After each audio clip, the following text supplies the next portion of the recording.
Good morning students. आज हम chemical bonding के दो नए टॉपिक को कवर करेंगे। First topic is Bent rule. According to the Bent rule के टू रूल्स हैं। फर्स्ट रूल क्या बोलता है? फर्स्ट रूल बोलता है lone pair has a tendency to accept s rich और वाइटल। इसका मतलब क्या है? ध्यान देना, BSc-PRT और बेंट रूल में आपको थोड़ा सा चेंजेस दिखेगा, पर ऐसा कुछ भी नहीं है। बेंट रूल अलग है, BSc-PRT अलग है। दोनों को कंबाइन करके अगर पढ़ेंगे तो आपको मतलब सेम ही नजर आएगा। तो बेंट रूल कहता है कि अगर सेंट्रल एटम के पास लोन पेयर ऑफ इलेक्ट्रॉन है तो वो s रिच ऑर्बिटल रखता है। s जहां पर भी आपको ऑर्बिटल मिले, s की टेंडेंसी होती है, देखो s सर्कुलर होता है, उसके पास एंगल बहुत सारे होते हैं, तो हम बोल सकते हैं एस एंगल की दुकान है। ऐसे याद रख सकते हैं कि एस एंगल देता है, सॉरी एंगल देता है। एंगल बढ़ता है अगर एस कैरेक्टर बढ़ती है तो। और अगर हम पी की बात करें तो पी में क्या होता है? पी में एंगल कम होता है। जब एस और पी की इंटरमिक्सिंग होती है तब हाइब्रिडाइजेशन कंप्लीट होता है और एक प्रॉपर बॉन्ड एंगल होता है। अब यहाँ देखिए, अगर सेंट्रल एटम के पास लोन पेयर है तो वो किसको पसंद करेगा? एस को करेगा। यहाँ पर वाटर के एक एग्जांपल्स हम इसको क्लियरिफाई करते हैं और समझते हैं। वाटर मॉलिक्यूल sp3 हाइब्रिड होता है। sp3 हाइब्रिडाइजेशन में s और p कैरेक्टर का रेशियो होता है 25% और 75%, 1:3। अब इधर आ जाइए, यहाँ लोन पेयर है, होना क्या चाहिए? s25 p75, लेकिन इसको s कैरेक्टर पसंद है। किसको? लोन पेयर को। लोन पेयर वाला एस रिच ऑर्बिटल को ऑक्यूपाई करता है, रिटेन करता है, तो बॉन्ड एंगल इंक्रीज हो जाता है। अब कितना इंक्रीज होता है? देखिए, एक loan pair bond angle 2.5 degree angle को बढ़ा देता है, 2.5। तो कितने लोन पेयर है? 2। तो यहाँ पर एस के अंदर 5 डिग्री एंगल का इंक्रीमेंट हो जाएगा, 25% से 30% हो जाएगा। ये 30 है तो ये 70 रह जाएगा पी। इसका जस्ट अपोजिट अगर हम नीचे आए, नीचे भी इस एंगल में एस कैरेक्टर 25, पी कैरेक्टर 75। यहाँ जब 5 का इंक्रीमेंट हुआ तो यहाँ 5 का इंक्रीमेंट होता है, यहाँ 5 का डिक्रीमेंट हो जाएगा, 20 और 80 हो जाएगा। अब इसको दो तरीके से समझेंगे। BSc-PRT के कोडिंग में हमें पता है क्या? BSc-PRT के कोडिंग में क्या था? लोन पेयर में रिपल्शन सबसे ज्यादा होता है, ये एक दूसरे को रिपल करेंगे, ये थोड़ा बढ़ जाएगा, फिर लोन पेयर बॉन्ड पेयर का ओवर बॉन्ड एंगल कम हो जाएगा। According to the sp3 hybridization bond angle होना चाहिए 109.5 डिग्री, 109 डिग्री 28 मिनट यानी 109.5 डिग्री, लेकिन बॉन्ड एंगल कम हो जाता है। वाटर में कितना रह जाता है? 104.5 डिग्री। एक तो ये हम पढ़ चुके हैं, पर बेंट रूल के अकॉर्डिंगली क्या पढ़ेंगे कि इसमें s कैरेक्टर बढ़ने के कारण एंगल इंक्रीज हो जाता है। ये एंगल कितना है? θ1। ये एंगल कितना है? θ2। ये हमें पता है 104.5, लेकिन इसके कंपैरेटिवली θ1 इंक्रीज हो जाता है।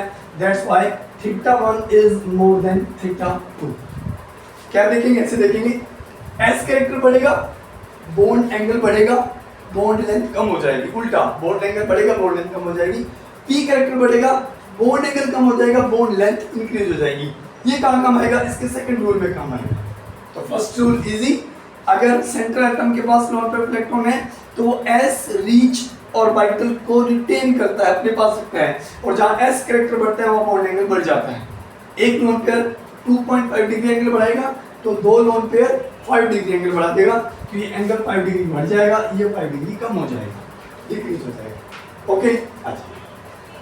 रूल नंबर 2, अगर सराउंडिंग एटम की इलेक्ट्रोनेगेटिविटी पर बेस्ड है, अगर इलेक्ट्रोनेगेटिविटी ज्यादा है तो वो p ऑर्बिटल यानी p कैरेक्टर को ऑक्यूपाई करता है। देखिए, high electronegative elements has a tendency to occupy p orbitals having less s character को, जिसमें s कैरेक्टर कम हो उसको ऑक्यूपाई करता है। तो p ज्यादा हो, एक कम होगा तो एक ज्यादा हो जाएगा। तो देखो, यहाँ पर s कैरेक्टर बढ़ रहे थे, किसके कारण? लोन पेयर ऑफ इलेक्ट्रॉन के कारण, ऊपर की बात कर रहे हैं, और यहाँ पर इलेक्ट्रोनेगेटिविटी के कारण s कैरेक्टर कम हो रहे हैं। जैसे एक एग्जांपल लेते हैं, H2Cl2, CH2Cl2, this is dichloromethane. देखिए इसमें θ1 θ2 AB, यहाँ पर क्या है? अगर हम कंपैरिजन करें, सबसे पहले कंपैरिजन करें तो इलेक्ट्रोनेगेटिविटी से कंपैरिजन होगा। इसकी इलेक्ट्रोनेगेटिविटी क्या है? ज्यादा। इलेक्ट्रोनेगेटिविटी ज्यादा को क्या पसंद नहीं है? एस कम हो जाएंगे, पी पसंद है तो पी बढ़ जाएंगे। अब एस कम हुआ तो बॉन्ड एंगल कम हो गया, ये बॉन्ड एंगल कम हो गया, ये बॉन्ड एंगल बढ़ गया। That's why theta 1 is greater then theta 2। लेकिन अगर हम बॉन्ड लेंथ की बात करें, ये वाले ए और ये वाले बी का कंपैरिजन करें तो जो यहाँ हुआ है उसका अपोजिट यहाँ होता है। अगर यहाँ पर एस कम हुआ है, पी बढ़ा है, तो यहाँ पर क्या हो जाएगा? एस बढ़ा है, पी कम हुआ है। और मैंने क्या बताया था? पी बॉन्ड लेंथ पर डिपेंड करता है, पी बढ़ेगा तो बॉन्ड लेंथ बढ़ेगा, पी का बढ़ रहा है नीचे, क्योंकि इसकी इलेक्ट्रोनेगेटिविटी ज्यादा है। दैट्स व्हाई अगर बॉन्ड लेंथ की बात करें तो बी इज ग्रेटर देन ए। इसका एग्जांपल और ले लेते हैं। इधर आ जाइए, this is H2O2, this is H2O2F2, ठीक है। इस पर आ जाइए, वही सेम रूल लगेगा इलेक्ट्रोनेगेटिविटी वाला। इसकी इलेक्ट्रोनेगेटिविटी कम तो S ज्यादा, P कम। इसकी इलेक्ट्रोनेगेटिविटी पीरियोडिक टेबल में सबसे ज्यादा, तो हाई इलेक्ट्रोनेगेटिविटी होने के कारण P ज्यादा, S कम। तो देखो, इसका P ज्यादा तो उल्टा इसका P कम, इसका P कम तो बॉन्ड लेंथ कम। इधर आ जाइए, इसका S ज्यादा, P कम, इसका P कम तो इसका P ज्यादा, इसका P ज्यादा तो बॉन्ड लेंथ ज्यादा। That's why bond length A is greater then P। ये आपका बेंट रूल है। दो रूल के अकॉर्डिंगली है। सेंट्रल एटम के पास नॉन प्रोटॉन इलेक्ट्रॉन है तो वो S रिच ऑर्बिटल को ऑक्यूपाई करने के कारण बॉन्ड लेंथ, बॉन्ड एंगल बढ़ जाता है। और सेकंड रूल के अकॉर्डिंगली अगर हाई इलेक्ट्रोनेगेटिविटी वाला है, इनमें कंपैरिजन भी कर सकते हैं। हाई इलेक्ट्रोनेगेटिव एलिमेंट क्या करेगा? S रिच ऑर्बिटल नहीं होगा, S लेस ऑर्बिटल होगा, S कैरेक्टर लेस हो जाएंगे, P कैरेक्टर इंक्रीज हो जाएंगे। S कैरेक्टर बॉन्ड एंगल बढ़ाएगा, P कैरेक्टर बॉन्ड लेंथ बढ़ाएगा। उल्टा बोल सकते हैं, S कैरेक्टर बॉन्ड लेंथ को कम करेगा, P कैरेक्टर बॉन्ड लेंथ को इंक्रीज करेगा। ये आपका बेंट रूल है। ओके, नोट कर लीजिए। अब हम करेंगे ड्रैगो रूल।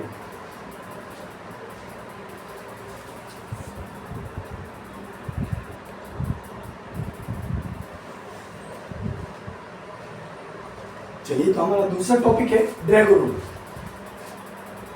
ड्रैगो ने क्या देखा कि कुछ मॉलिक्यूल लाइक PH3 H2S में जब उसने बॉन्ड एंगल को कैलकुलेट किया तो वो शॉक हुआ।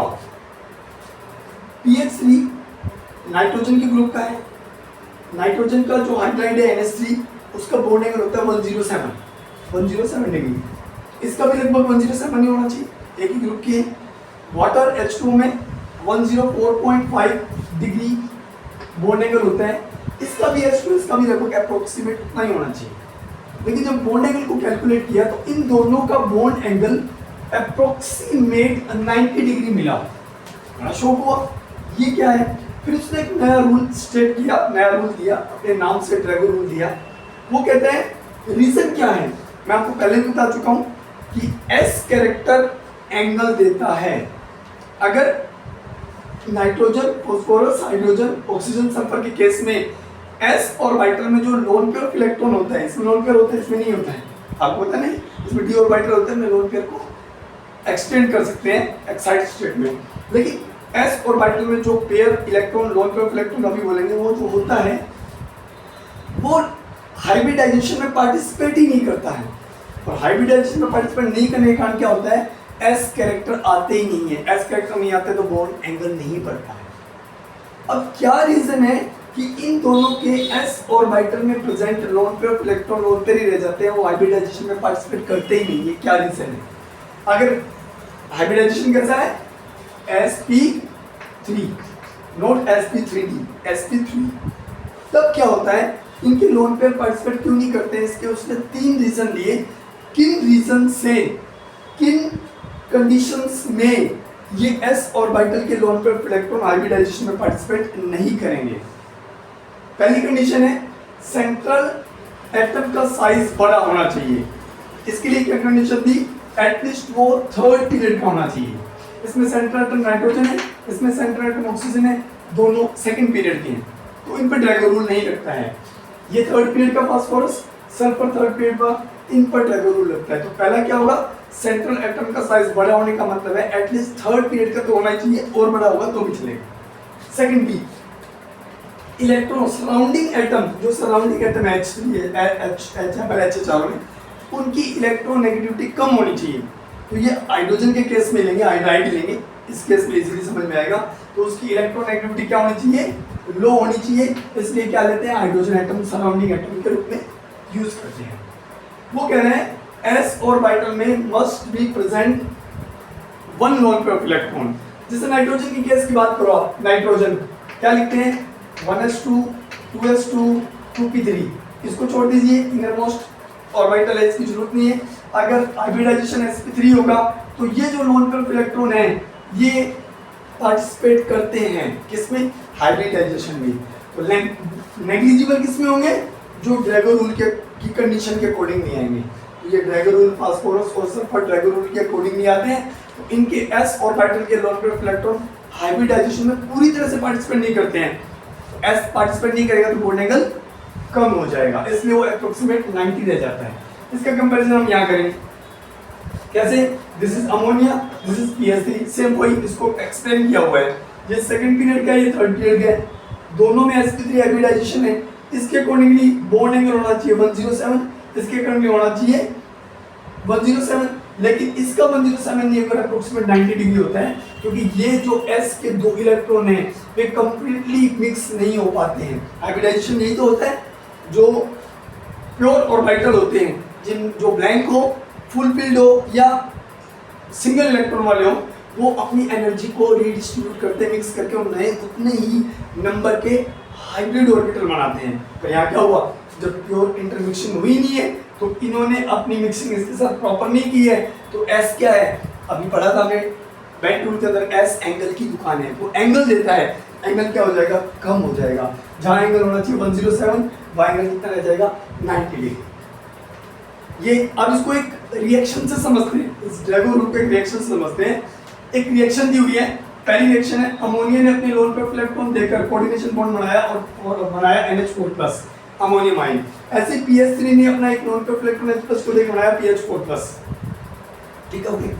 अब देखिए ये कह रहा है कि ये रिएक्शन X है, ये Y है, तो इन दोनों में फर्स्ट रिएक्शन कौन सी होगी।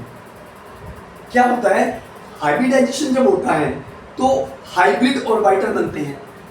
हाइब्रिड ऑर्बिटल क्या होते हैं, उनमें डायरेक्शनल वैल्यू ज़्यादा होती है। डायरेक्शनल वैल्यू ज़्यादा होने के कारण क्या होता है, उनमें ओवरलैपिंग मैक्सिमम होती है। ओवरलैपिंग मैक्सिमम होने के कारण क्या होता है, बॉन्ड स्ट्रॉन्ग बनता है। तो ये ड्रैगो रूल के अकॉर्डिंगली इसका lone pair of electron hybridization में 100% पार्टिसिपेट नहीं करते हैं, तो ये इसको अपना lone pair of electron proper दे नहीं पाते हैं। जबकि ये सारे के सारे sp3 के अंदर हाइब्रिड ऑर्बिटल है, नाइट्रोजन के बाद 4 हाइब्रिड ऑर्बिटल है, तो लोन पेयर हाइब्रिड ऑर्बिटल में प्रेजेंट है, दैट्स व्हाई ये बहुत इजीली इसको देगा, अच्छा बॉन्ड बनेगा, ये रिएक्शन फास्ट हो जाएगी। तो रिएक्शन को अगर देखें तो X reaction is greater than Y, reason Drago rule. इसमें क्या होगा, फास्फोरस के हाइब्रिड ऑर्बिटल में जो लोन पेयर इलेक्ट्रॉन प्रेजेंट है वो हाइब्रिडाइजेशन में पूरा पार्टिसिपेट नहीं किया है, दैट्स व्हाई वो हाइब्रिड ऑर्बिटल पूरा डायरेक्शनल नहीं है। तो डायरेक्शन नहीं है तो H+ से ओवरलैपिंग थोड़ी कम होगी, रिएक्शन स्लो होगी। तो रिएक्शन के बेस पर ये रिएक्शन क्या हो जाएगी, फास्ट हो जाएगी। अब इसे इन्हीं दोनों ग्रुप की बात करते हैं, नाइट्रोजन का हाइड्राइड और ऑक्सीजन ग्रुप के हाइड्राइड की बात करते हैं। तो ये क्या हुआ, इसके loan pair of electron hybrid orbital में प्रेजेंट है प्योर। तो हाइब्रिड क्या होते हैं, डायरेक्शनल होते हैं, तो ये लोन पेयर ऑफ इलेक्ट्रॉन देने की टेंडेंसी ज्यादा होती है, अभी हमने पढ़ा। तो अगर लेविस बेस का कंपैरिजन करें तो ये इलेक्ट्रॉन ज्यादा दे रहे हैं, ये इलेक्ट्रॉन पार्टिसिपेट ही नहीं कर रहा, हाइब्रिड ऑर्बिटल में नहीं है, तो लोन पेयर देगा नहीं। तो इनमें क्या होता जाएगा, Lewis base basic strength decrease होती जाएगी ग्रुप के अंदर, एज वेल एज आपका 15 group as well as 16 group. Nitrogen वाला ग्रुप और निकोजन्स और चार्कोजन्स दोनों के हाइड्राइड का बेसिक कैरेक्टर ग्रुप में डिक्रीज होता है। ये आपका है ड्रैगो रूल, नोट कर लीजिए। नेक्स्ट टाइम इसी चैप्टर के नए टॉपिक के साथ मिलेंगे, तब तक पढ़ते रहिए, खुश रहिए। Thank you.